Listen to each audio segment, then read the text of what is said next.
is joining me. What's going on, Charlie?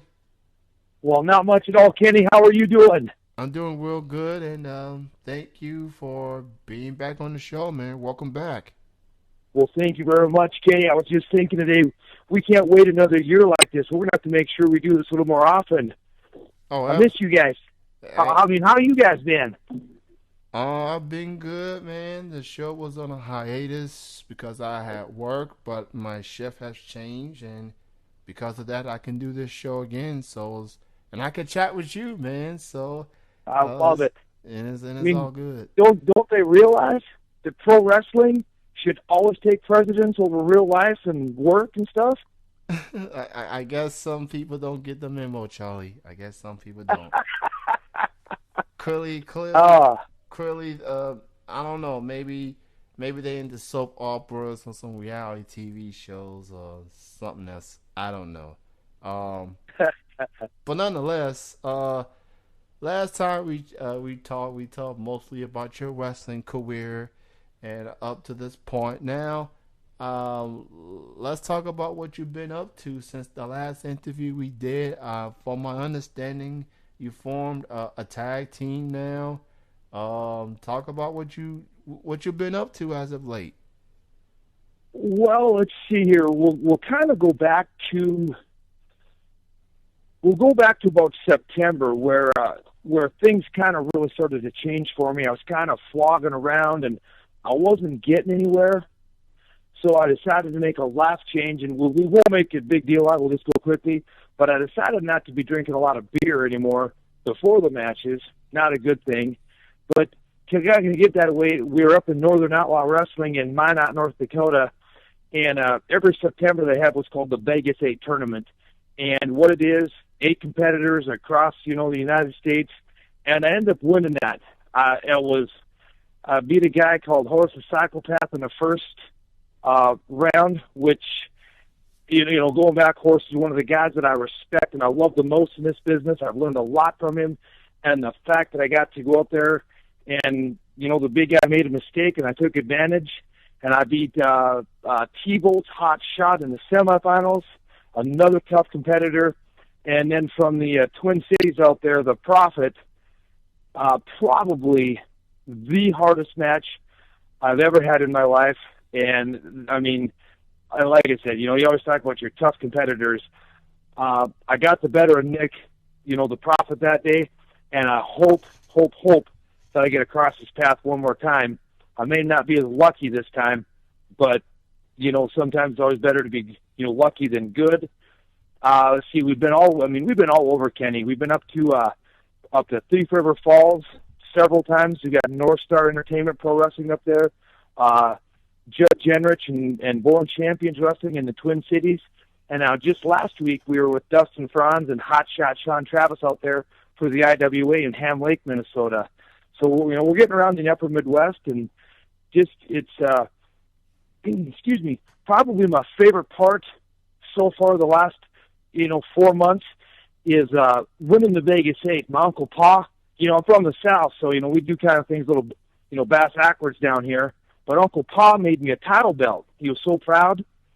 And Donnie Pepper Cricket, he lives down in the Omaha, Nebraska region. And there were 3XW, and they were making fun of Charlie and laughing at him. So Uncle Pa made a special trip up to North Dakota and kind of made not so much his wrestling debut, but his wrestling debut up here. And let me tell you a story. Not a lot of people are making fun of Uncle Pa anymore. He cleaned up some of my business. Mm. Well, So it was like I said, it's been crazy. We've been just everywhere. just all over the Midwest, and I hope you've been able to travel safely through because there was a lot of winter storms as of I think it was last week. A lot of from where I'm at here in Kentucky, a lot of shows were canceled because of the weather. So I hope that you was able to at least get through where you need to get through safely, at least last week. Yeah, it was. Last week the roads were real good up here, so it wasn't too bad. the worst part about when you get up in the, into the northern plains up here with these guys is the cold and the wind. Most of the time the snow isn't so bad, but knock on some wood, we've been pretty lucky out here with the the weather. We haven't had any real major storms up here yet. But yeah, it's trying to think here already coming up in January. We've got January 18th we're going out to North Star again. January 24th and 25th we're back in Minot for Cold Fusion. Now, Northern Outlaw Wrestling, they've been a staple at the Vegas Motel up there, and they're switching venues. They're going to pretty much an all-inclusive hotel.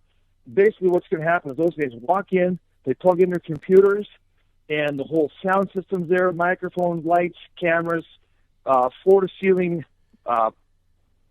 projector screens.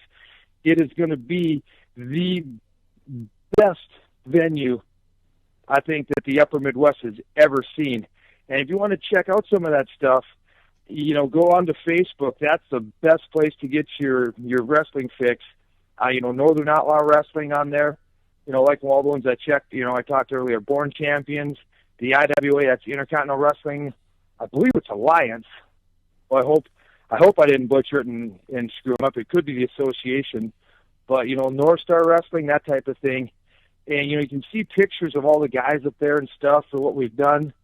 I'm really excited to come back up this way again and go to this new venue. We were able to check it out the last time I was in town, because they took all the boys out there and said, well, here's what we got cooking. So, we get, for all of our, listeners out there, we'll have to get on there and check out the pictures and stuff. It's going to be a big deal. I wish that I could have everybody come up here and, give them all free tickets to come and watch. Might get fired doing that, but. Well, all people need to know that, people need to go check out these shows, check out and support your local indie pro wrestling shows near you. It's something that I often and will for as long as I'm doing this show, I will always say this. If you're a wrestling fan, I know there's wrestling on television. I get all that, but there's some wrestling there could be wrestling near you, and you may not even know it. You may want to Google. That would be very helpful. And there is some wrestling companies on the indie scene that you can check out. It could be close near you, and you may not even know it. Give it a shot. Go check out these shows, because all the wrestlers that you see on TV, where do you think they got their start? Oh, yeah, they got started on the indie scene too. And who knows, the wrestlers that you see on the indie scene now, you may very well see them on television. So why not see some of the brightest talent on the indie scene? It could be in Kentucky, where I'm at. It could be in North Dakota. It could be in Northern Outlaw Wrestling. It could be anywhere, not just in this country, but the whole world. Support your local indie wrestling shows. Do it. Make it happen. Spread the word. Let me ask you this, Charlie. As this year starts to wind down, I want to ask you this from a wrestling fan's perspective. What would you like to see more of as far as wrestling is concerned heading into 2014? What exactly? Maybe is it like more characters? Is it like some different gimmicks, some better promos? Like, what exactly you want to see more of wrestling heading into 2014? I'll break it down into two parts for you, Kenny. In the WWE, I would love to see those guys go back. I don't want to use the words minor leagues, because that's not fair, but there's some guys and some gimmicks that are just better than the others. And I'd kind of like to see them, break it down into SmackDown and have all the SmackDown guys just stay on their channel or whatever. And I'd like to see like an ECW come back, and even Nexus, and then the big guys themselves and be able to have these guys move around and say, just take, I'm just going to take some guys off the top of my head, and just kind of give an example. You like the Shield and the Wyatts and all those guys are up there, in the big time. Get people to strive to work harder to get to the main one. And they've Vince has got so much talent, he doesn't know what to do with it all. And unfortunately, there's a lot of guys that are still in developmental that are just fantastic and should be and could be wrestling on TV. But, we don't got enough time in the day to argue that point. But, I got a friend of mine, Jared Gebhardt, and I apologize, I forget he writes for a weekly magazine or something, or, whatever it is. And we banter back and forth about, what they should do and stuff. And there's, so we could argue for hours and hours and hours. And, he and I don't always argue. We pretty much mostly agree, but there's always sometimes you disagree, but that's what, friends do and stuff. But it's, down here on the indie scene, the biggest thing that I can't stress, and I know we talked about it last time, is getting trained. Just learning. There's, I think it was right after we had talked last time, Kenny. We were out at the BCW in Minneapolis, and it was Jerry Lynn's second to the last show he had before in Minnesota, that is, before he retired. And, he went out and he beat Darren Corbin, one of my most favorite matches I've ever got to watch. And just to be with that guy backstage, if I was to ever talk about my favorite guy backstage and my 1A, Jerry Lynn is on that short 2 of a list. What an absolute, just a wonderful person. And here's what he said, and I've quoted this 100 times in the last year, but he said, I've been around this business 25 years. He said, I know a lot of stuff.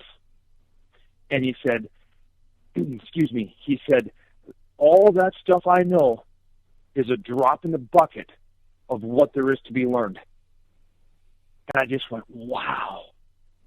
That's a 25-year vet who's been to the top of the ladder, just giving me, and it wasn't just to me, but it was everybody around there.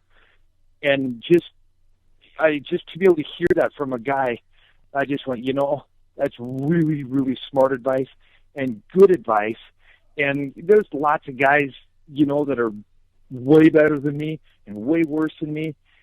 And when we cross paths with each other, going out and seeing new faces and, meeting new friends and stuff, we just want to share knowledge. And we want everybody to get better. Because if you've got that proverbial turd on your program, and we've all seen them, then, you're only as good as your weakest link.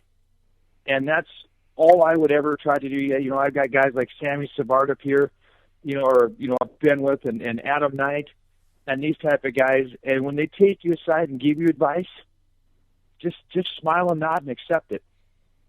It may not be the best advice. It may not even be nice, but they only want you to get better. And that's, what I've taken things like that from those guys. I just want everybody to get better and have fun doing it. You know what I mean? Absolutely, Charlie. You know what? Because of that Jerry Lynn quote, I guess this is one thing I would like to see in wrestling. Is for 2014 going forward, is not settle for what you already have. Always strive to do more. Be a leader in the locker room, especially if you're a veteran, 10, 15 year. Take a look at the young guys, try to be a mentor, reach out to them, encourage them. I get it, not everybody's going to get along, be on the same page. But when you're in that ring, when the bell rings, what you have backstage is backstage. Your job is to perform and entertain. And I think there's some wrestlers, they look at their success and just settle for what they already have. Jerry Lynn, 25 years, and you still want to strive for more. I mean, that just that just that's the attitude I wish not just wrestlers would have, but athletes in general. I mean, if a guy of That's right. 25 years, even the championships he has won, the 5-star matches that he has won, and yet he he he's like, you know what, I could do more. I could do better. I don't care if it's a young guy or an old guy going up against me. I'm gonna give it all I got. So Yeah, so I guess what I want to see is not settle. Always strive for more. Don't matter if you're indies or pro. People are watching you, whether it's on TV or in person. They don't want to feel like you spent their money for nothing. So just go out there and give it 110%. Never settle. you're right. Yep. Exactly right. That's something. It's funny. When we were in Ham Lake, Minnesota last week. We were talking about that, and I was talking. I like to name drop Kenny, and I hope all these guys are listening, and they'll be like, "Oh my God, I can't believe he was talking about me." We got a new kid up here. You know, he's I believe he's from Wisconsin originally, but he's up here in Minneapolis. I know he's coming up to Minot next month, but it's the Husky Heartthrob is his name, Cody Rice. Good kid, good talent, and like so we were chit chatting backstage there before the show had started, and he was just he's just hell bent and excited to come up to Minot, and he was like, I can't believe I got the opportunity, and I'm so excited, and I was like, you did it. You were the guy that crossed paths with the right guy at the right time, and like I said, I know how it was. I was there wrestling, and we had our promoter, Mark Holter, up here, and he's like, I got to have that guy. And that's what it is. You never know who's going to be in the crowd watching you. That day, the promoter of Northern Outlaw Wrestling was and said, I like what he's doing. And there's, that's just like you and I just discussed. I mean, perfect points. And I'll piggyback right off of you, Kenny. That's how smart your last point was and how good it was, is giving it your all. Had he went out there and half-assed it and done a poor job, would he have gotten booked? We both know the answer to that. But he wouldn't. I mean, you gotta go check that guy out. If everybody who's listening, all of our fans and listeners out there today, go check that guy out. He is so funny. I almost had tears in my eyes. I was watching him and the King of Throwdown, Venom. They were the semi-main event in Ham Lake last Saturday. Should be up on the internet on YouTube somewhere. It's well worth the freebie. I said I was sitting on the side of the stage, had tears in my eyes laughing at those two. Okay, they weren't laughing so much, but I sure was. They sure entertained me. But and that's exactly it. I mean, there's just having traveled quite a bit the last year around the upper Midwest and stuff, there's just so much to learn and understand. Yes, indeed. And Charlie, I want to thank you for joining me this evening. Everybody go check out Charlie on the upcoming shows. You're on Twitter at Charlie Midnite. That's one word put together, no underscores. And you can check him out on Facebook, also under the name Charlie Midnite as well. And again, Charlie, great chatting with you. And since I'm back doing shows now, you have my word. I'll definitely have you back on more often. Better yet, March. Yeah. Better yet, March of next year is going to be the show's, I believe, 3 year anniversary. So I'll definitely have you on by then. But Charlie, thank you for your time. Thank you for the chat. And again, thank you for your time, man. Truly appreciate it. My pleasure, Kenny. Thank you, and continued success, my friend. God bless. You too, man. You have a good night.